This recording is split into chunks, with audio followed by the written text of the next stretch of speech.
Saudações a todos, sou Guilherme Branco, fisioterapeuta, professor do curso de graduação em fisioterapia do Unicentro Newton Paiva, e o tema da nossa aula de hoje é termoterapia profunda através de diatermia de ondas curtas, e esse conteúdo é integrante do cronograma da disciplina de recursos eletrotermofototerápicos.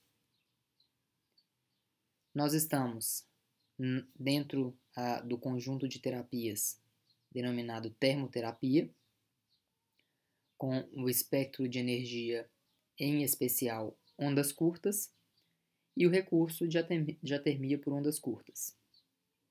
Posteriormente, falaremos sobre diatermia por microondas.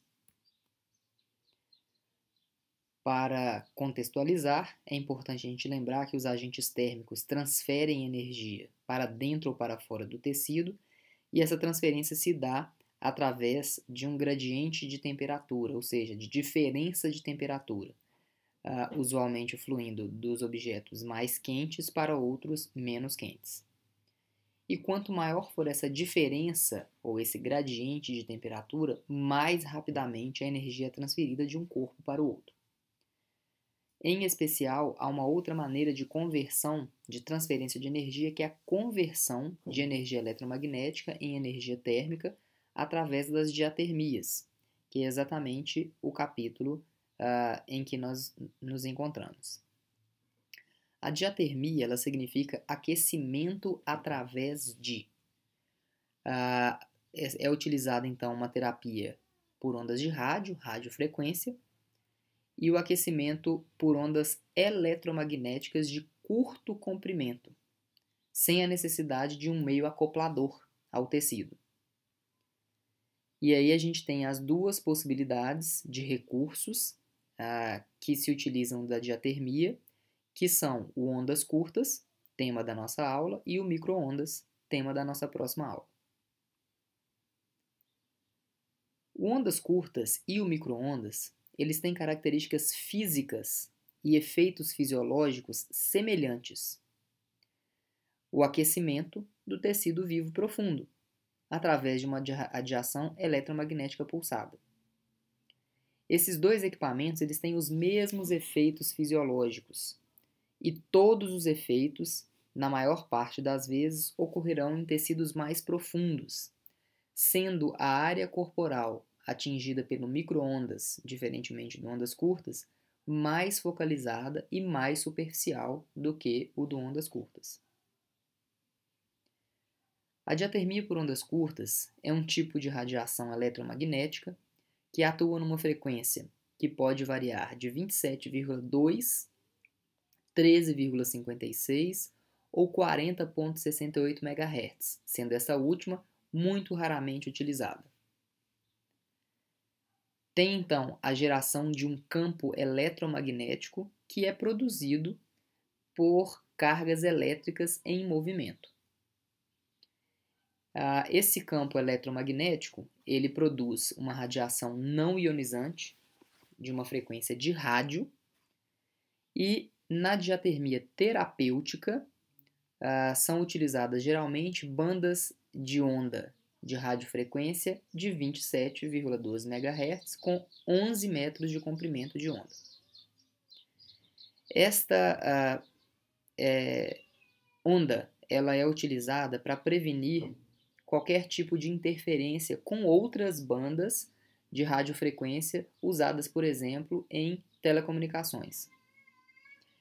Em comunicações, a faixa de frequência é de 10 a 100 MHz. Então, estando mais ou menos ali a 27,12, o potencial para a ocorrência de interferência é menor. Quando a gente usa um circuito capacitivo, já já nós falaremos a respeito dele, para tratamento de tecidos, há necessidade de que esses estejam dentro do campo elétrico oscilante, ou seja, a gente precisa fazer com que o tecido esteja dentro do campo elétrico que for produzido pelo circuito capacitivo. Essa oscilação desse campo elétrico causa vibração das moléculas dos tecidos e, naturalmente, o aquecimento dentro deles. Mas é importante lembrar que o ondas curtas ele pode produzir efeitos térmicos de aquecimento e efeitos atérmicos, que não necessariamente estão relacionados com aquecimento, mas de vibração e de movimentação das moléculas.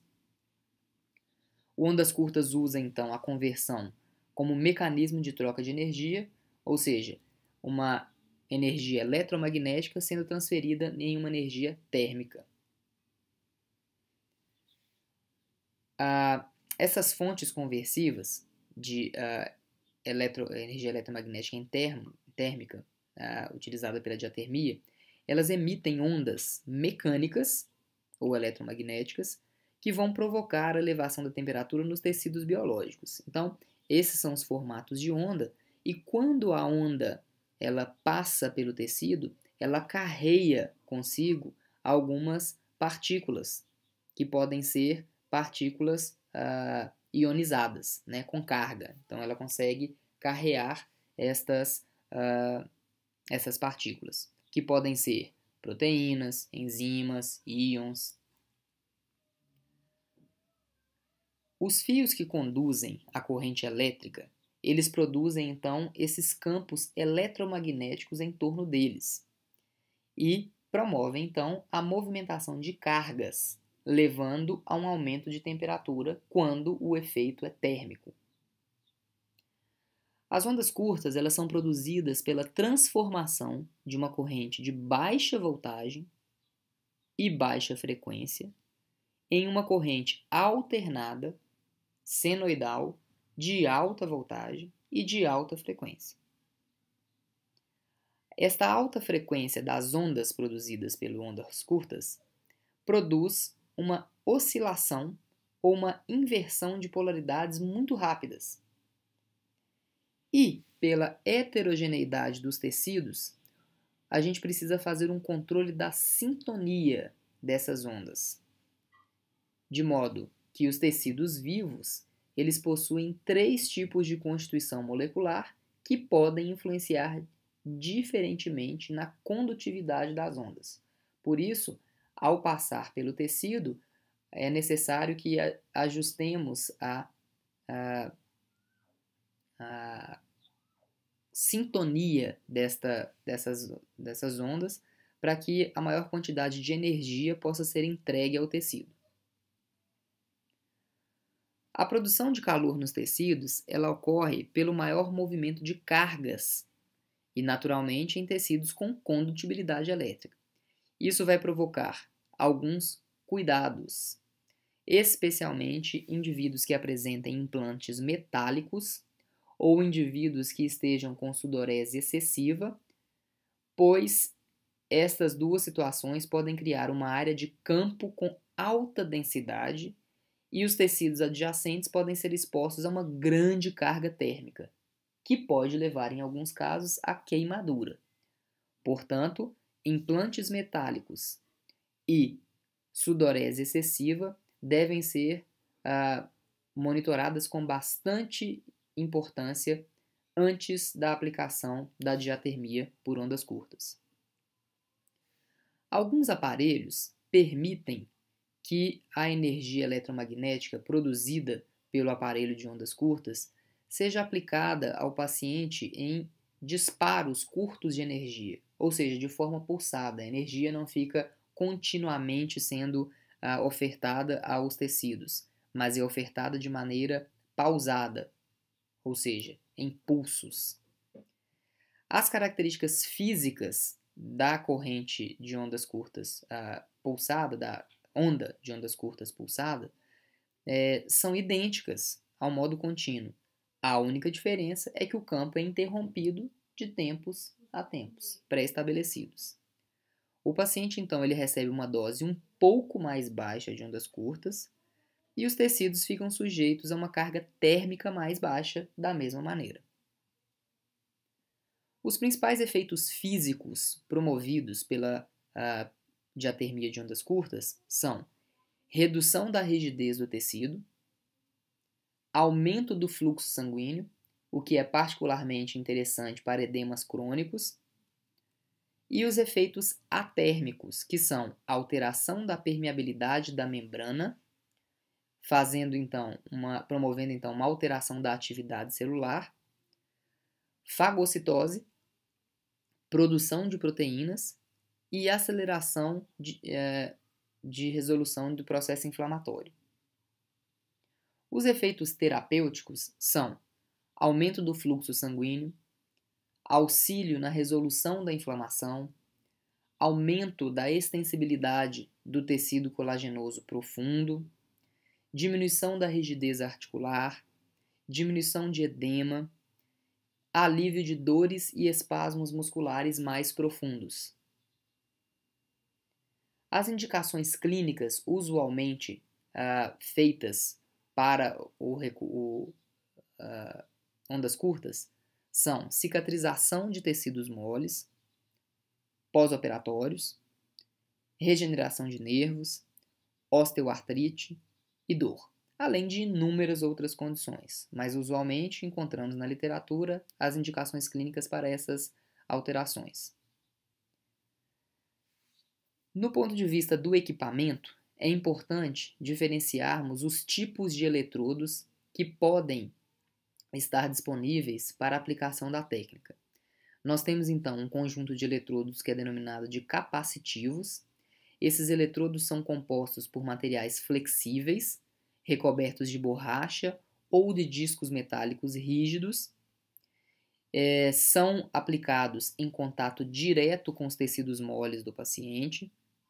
E o método de transferência de energia é por condução, havendo então uma maior efetividade de transferência de energia em tecidos não recobertos por gorduras.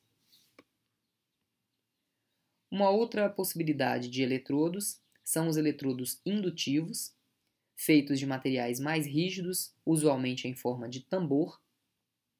A aplicação também é feita com contato com o paciente, os tecidos moles, e o método de transferência é pela radiação, apresentando maior efetividade em tecidos mais profundos, comparativamente aos outros eletrodos mencionados anteriormente.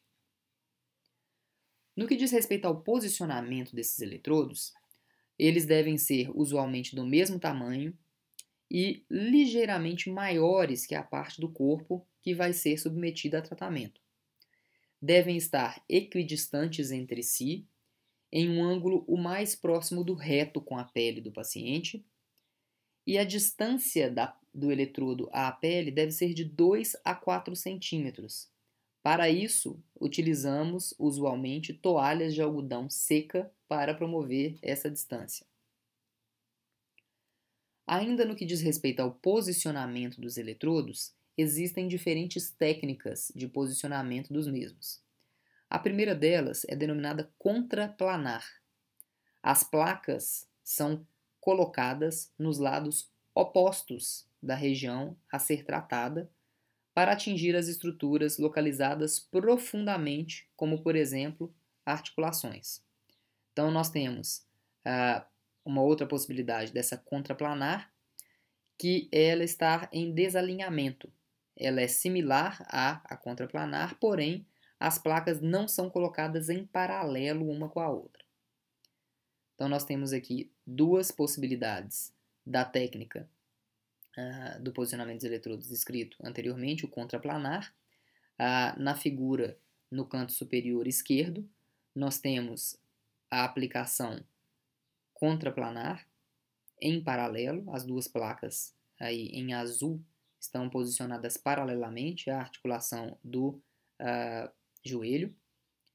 E embaixo nós temos a técnica contraplanar, porém não em paralelo. Nós temos ali a aplicação na coxa, na parte anterior, e na panturrilha, na parte posterior.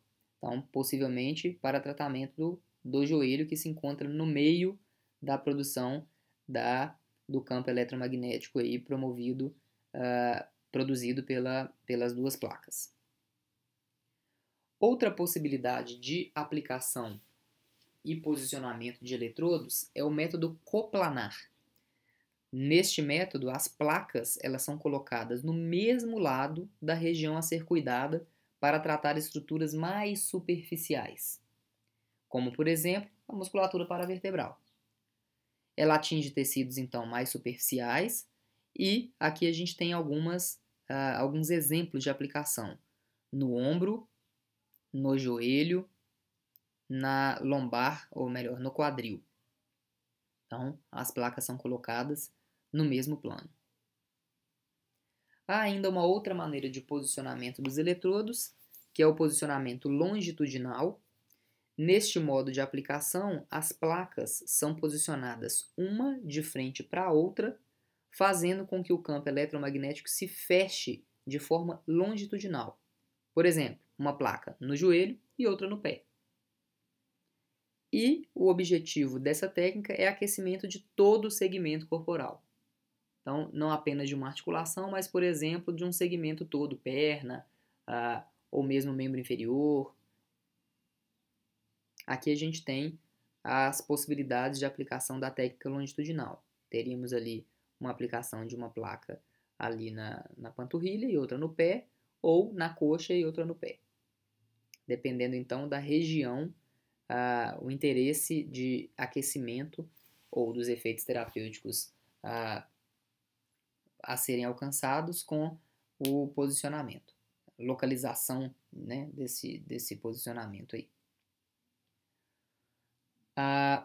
Com relação ainda aos eletrodos, quando nós utilizamos os eletrodos indutivos, o aplicador deve estar sempre sobre a área a ser tratada e bem acoplado ao paciente. É um outro tipo de eletrodo, não mais o capacitivo, e ele tem este formato de tambor. Então, sempre bem apoiado na pele do paciente. Então, nesse caso aqui, apenas um eletrodo. No que diz respeito à dosagem, o paciente ele deve perceber uma sensação térmica discreta de calor, de aquecimento. O calor superficial, em alguns casos, quando ele é percebido, ele pode nos informar que o calor profundo poderá ser maior do que o percebido superficialmente. Portanto, o monitoramento é muito importante. O tempo de aplicação ele deve ser de 10 a 20 minutos, assim como as outras formas de termoterapia. E em alguns aparelhos, nós temos a classificação de intensidade. O NT, que significa não térmico, que vai de 10 a 40% da energia entregue ao tecido. É um calor que não é detectável, geralmente sugerido para traumatismo agudo, inflamações agudas, redução de edema, que está relacionado, né, com a agudização aí do quadro. E nós temos as graduações 1, 2 e 3. Alguns equipamentos podem ir até 4 e 5. Geralmente a 1 é de 40% a 80% da energia aplicada. A percepção é de um calor leve. Nesse caso, uma inflamação subaguda já se adequaria a esse tipo de aplicação. No nível 2, nós teríamos 80% a 100% da energia sendo entregue ao tecido. A percepção seria um calor moderado e as indicações são síndromes dolorosas das mais diversas, alguns espasmos musculares, inflamações mais crônicas, e o objetivo principal é aumentar a irrigação sanguínea, promovendo a vasodilatação. E esse nível 3 seria de 100 a 120% de energia. E é um aquecimento mais forte, então, sendo percebido, e pode ser indicado para estiramento dos tecidos ricos em colágeno, ou seja, para aumento da extensibilidade dos tecidos colágenos. Para a aplicação, é importante alguns cuidados na preparação antes de que a aplicação propriamente dita seja realizada. Primeiro ponto a ser testado é verificar a sensibilidade térmica e dolorosa do paciente. É importante que as duas estejam preservadas para que o paciente seja capaz de nos fornecer o feedback a respeito do aquecimento que está acontecendo. Nós devemos retirar todos os objetos metálicos do corpo, brinco, anel, relógio, corrente. O paciente é posicionado então em uma posição confortável e a gente pede que o paciente mantenha a mesma posição durante o tratamento. Evite ficar se mexendo ou mudando de posições. A gente deve evitar pele suada, pelas razões que nós mencionamos anteriormente, né, especialmente em relação à possibilidade de geração de queimaduras. E a gente solicita que o paciente relate a sensação térmica a todo momento, ou seja, o calor percebido. Isso que vai guiar a intensidade da geração aí da energia entregue ao tecido. Do ponto de vista do aparelho, a gente deve evitar que os cabos se cruzem ou fiquem entre superfícies metálicas. A gente afasta o eletrodo do paciente com o uso de tecidos, na toalha, como nós já mencionamos anteriormente. E a mesa de tratamento ou a maca, ela deve ser de madeira, porque todo objeto metálico concentra energia e pode se esquentar. Novamente, os cabos não devem estar cruzados.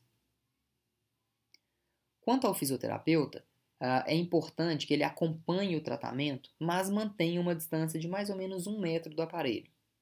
A todo momento, verificar a sensação do paciente de calor leve, e deve ser agradável, inclusive, esse é o nosso objetivo. A gente deve ajustar os parâmetros de intensidade, para que a percepção seja do calor leve, e da sintonia, para a gente entregar a maior quantidade de energia possível para o tecido de acordo com os parâmetros que foram selecionados no equipamento. Devemos ter cuidados com outros aparelhos, especialmente no que diz respeito à interferência, pois são ondas de radiofrequência. E a gente tem que se assegurar de que o paciente não será deixado sozinho. Da mesma maneira que ele não toque no aparelho, não fique mexendo, ajustando intensidade ou coisa parecida.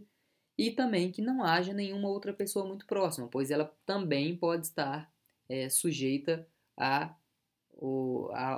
campo eletromagnético que é formado e, naturalmente, pode ter efeitos, os efeitos fisiológicos e os efeitos físicos que são promovidos pelo equipamento. No que diz respeito à aplicação, a gente deve evitar a aplicação intensa, com bastante intensidade, né, do aparelho sobre feridas, especialmente pela presença de uma grande quantidade de moléculas que são polares, ou seja, que tem um polo positivo e negativo nessas feridas, e sendo polarizado, ao passar a onda, ela pode carrear essas moléculas. Evitar a aplicação sobre o olho e, em alguns casos raros de calor profundo, a gente pode exacerbar os sintomas após o tratamento, especialmente pelo aumento de pressão em uma bursa ou desencadeamento de uma hemorragia. Então a gente tem que fazer uma avaliação prévia muito bem detalhada para tentar identificar a condição do paciente. Algumas outras precauções que devemos tomar em relação à vestimenta do paciente. O local de posicionamento do eletrodo tem que estar o mais desnudo possível, então contato com a pele. Alguns materiais sintéticos podem concentrar calor, algumas roupas sintéticas, então é importante a gente evitar que isso aconteça. Em caso de sudorese excessiva, a gente deve evitar a aplicação pela possibilidade de concentração de energia e a potencial de ocorrência de queimaduras. Em casos de gravidez, tanto do paciente quanto do terapeuta ou de outras pacientes no entorno, a gente não deve aplicar. E o operador tem que estar mais ou menos a 1 metro do aparelho. Novamente, o cruzamento dos cabos deve ser evitado sempre. Há algumas contraindicações para a utilização de ondas curtas. Marca-passo, mesmo que não seja na região de aplicação. onda eletromagnética de radiofrequência que é produzida pode gerar interferência no marcapasso.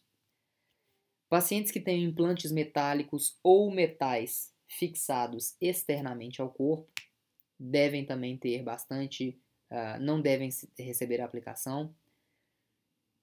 Na região lombar de mulheres menstruadas ou com outras condições hemorrágicas não deve ser feita a aplicação, pois pode aumentar o fluxo sanguíneo.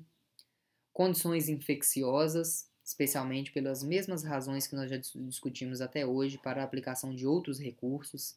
Sobre os olhos, indivíduos que tenham alterações na sensibilidade térmica e dolorosa e durante gestação.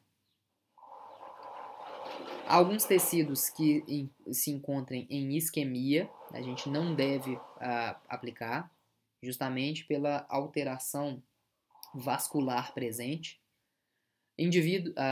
Locais que tenham tumores, tromboses ou qualquer outro déficit vascular, em epífises de crescimento, especialmente em crianças, pacientes que sejam portadoras de DIU, especialmente DIU metálico, que pode concentrar mais ainda a energia, usuários de aparelhos auditivos pela possibilidade de interferência, indivíduos com artrite reumatoide, em especial durante a fase aguda de agudização, e indivíduos com estado febril. Bem, é isso. Espero que tenha sido proveitoso e um grande abraço a todos.